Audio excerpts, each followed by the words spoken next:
When Hurricane Sandy hit the east coast of the United States in the fall of 2012, it became a record breaker on many counts. According to CNN, the surge level at Battery Park in New York City measured 13.88 feet, surpassing the old record of 10.02 feet set in 1960. Sandy created a 32.5-foot wave in New York Harbor, 6.5 feet higher than the one generated by Hurricane Irene in 2011. And it closed the stock market for 2 consecutive days, something that hadn't happened because of weather since 1888. The storm also highlighted some disturbing facts about our national weather forecasting and emergency management infrastructure.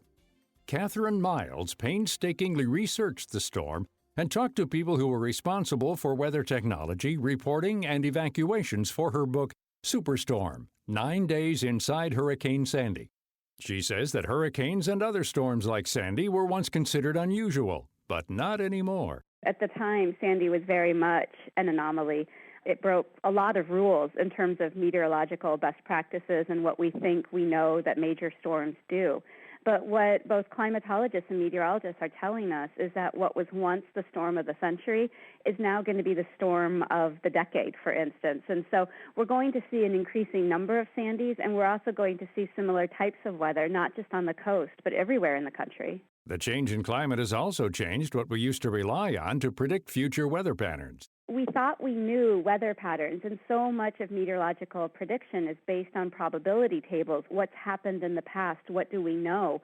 And what's happening is as sea levels rise, as sea temperature rises, we're seeing these really sort of catastrophic effects, not just where the sea is, but obviously, the world is a closed system, and what happens in one place has dramatic effects for the others. Miles outlines just how the chain of events unfolded when Sandy was at its earliest stages. She says that at the time, there were very strict protocols that were followed for hurricane tracking. As soon as a system becomes a tropical depression, at that point, the hurricane hunters began flying hourly flights through the storms. The National Hurricane Center begins doing forecasting, watches, warnings, advisories. They also start working with their peers in other countries, places like Jamaica or wherever else the storm happens to be going.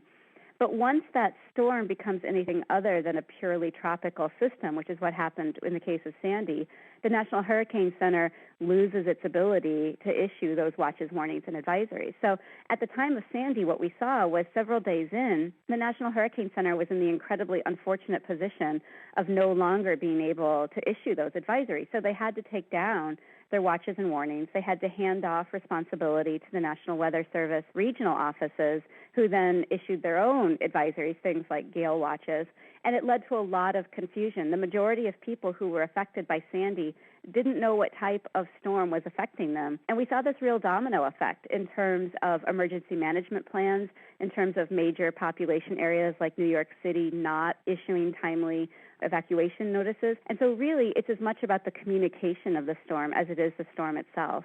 Miles says that since Superstorm Sandy, some of those faulty protocols have been changed. However, there is still a problem with understaffing. As I started doing my research and reporting for the book, I knew I was going to be telling the narrative of the storm. What I didn't realize I was going to be doing was uncovering a real infrastructure crisis in terms of our national meteorological systems. We currently have about 400 staffed positions in the National Weather Service, and these are high-ranking positions, forecasters, radar technicians, people like that.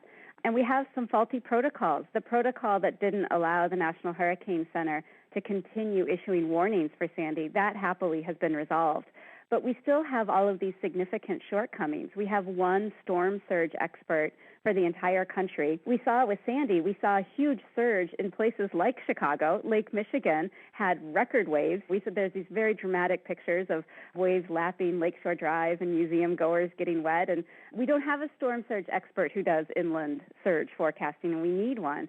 So what we really need to do, I think, at this point is invest in the infrastructure that's going to let our National Weather Service do its job.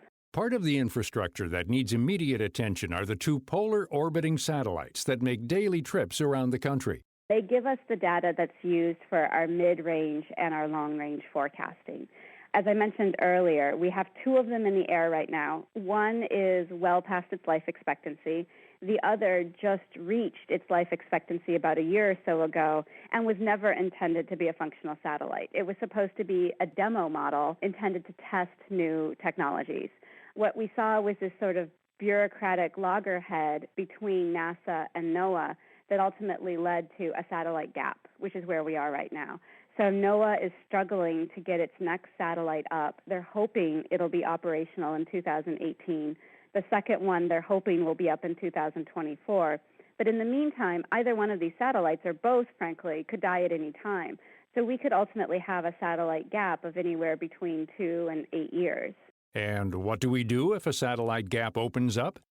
Miles says we have to rely on other countries' data. One thing that Congress has been doing right now is trying to address this potential gap. And there was a very decisive report that was issued this summer called the Riverside Report that investigated ways to deal with the gap. And one of the possibilities was to use satellite data from the European Union, but they're also about to be in a similar satellite gap. So the silver bullet solution suggested by this report was, in fact, that we buy our satellite data from the Chinese military, and that raises some obvious national security issues. Various news outlets reported last fall that the National Oceanic and Atmospheric Administration computers were hacked by the Chinese. We don't know what they want, but what we do know is that we're dealing with a very vulnerable network here.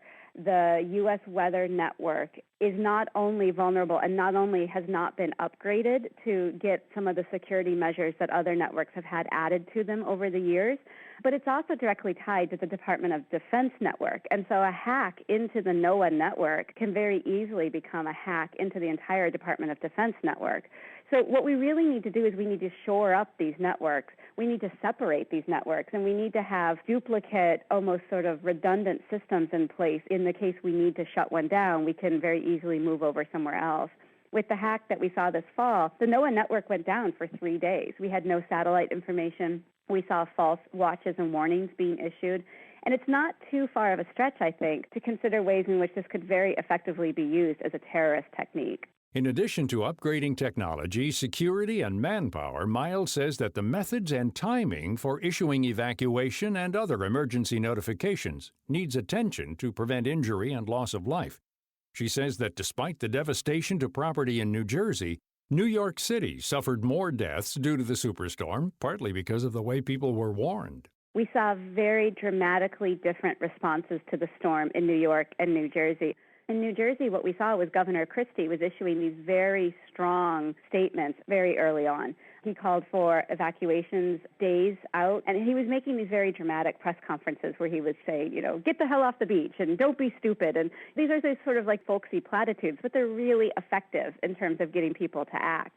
In New York City, we saw this real breakdown in communication, and Mayor Bloomberg did not issue early evacuation warnings. Quite to the contrary, he assumed and his staff assumed that everybody was going to be fine, that in fact New York was going to miss the brunt of this.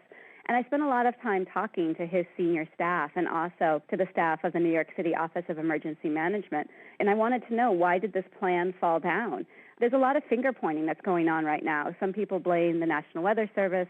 Some people blame the staff of Mayor Bloomberg and the Office of Emergency Management. But what we do know is that the emergency management plan was far from sufficient, and the drills they used to practice were also far from sufficient.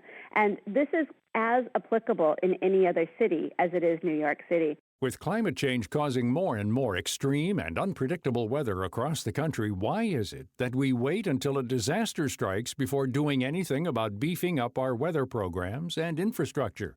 Why can't we be proactive? As a nation, we tend to be a responsive nation. And we get caught in this sort of vicious circle, I think, where we see, for instance, these dramatic images of the Red Cross coming in after a natural disaster and feeding people and giving them blankets. And that's wonderful. And we don't want to stop doing that. But if we spent more money on the front end, we wouldn't need as much of that kind of responsiveness. And it's hard, I think, for us to swallow that we're going to pay for something that we don't see and we don't know if it's effective. But what we know is that this sort of stuff is going to keep happening. We're going to see flooding on the Mississippi. We're going to see weird lake effect weather around the Great Lakes. We're going to see bigger, weirder tropical storms on our coasts. And we need to be doing things to make sure that when they arrive, the people who live there are safe. Not wanting to pay for what we can't see or don't know if we'll need aren't the only reasons for hesitation. Miles says that people just don't think they should be charged for something that benefits people other than themselves. If you live in Illinois, should you be paying for what's going to help Michigan and Indiana? And we see that a lot with things like earthquake prediction right now, too. You know, we have the ability to do early warning prediction and early warning technology for earthquakes. But I think that a lot of people who don't live in California think, well, why would I want to pay for that? But I think what we really have to realize as Americans is that everything in our country is intimately tied to weather. And whether or not that particular weather is happening in your area, the effects are going to be massive. Billions and billions of dollars in energy blackouts, in commerce, in public safety are tied up in our national weather. And so we really have to take a holistic approach. You can read about the brave men and women who forecast severe weather and those who put their lives on the line helping in emergency management during Superstorm Sandy in Catherine Miles' book, Superstorm, available in stores and online. She also invites listeners to visit her website at superstormthebook.com. You can also find information about all of our guests on our site at viewpointsonline.net. I'm Gary Price.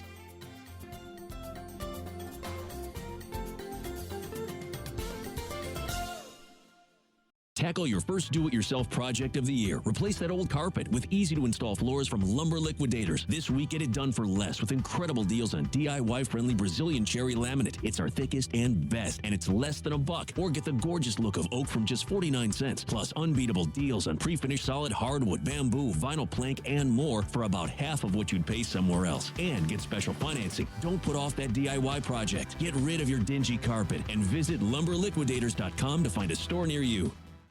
Attention men, are you urinating often, waking at night to urinate? We want to send you a free bottle of Super Beta Prostate, made with a natural ingredient that supports healthy urine flow, bladder emptying, and is shown to reduce waking at night from the urge to urinate. You can try Super Beta Prostate free. Only pay shipping and handling. This free giveaway is available while supplies last. For details, just call 800-519-0490. That's 800-519-0490. Call 800-519-0490.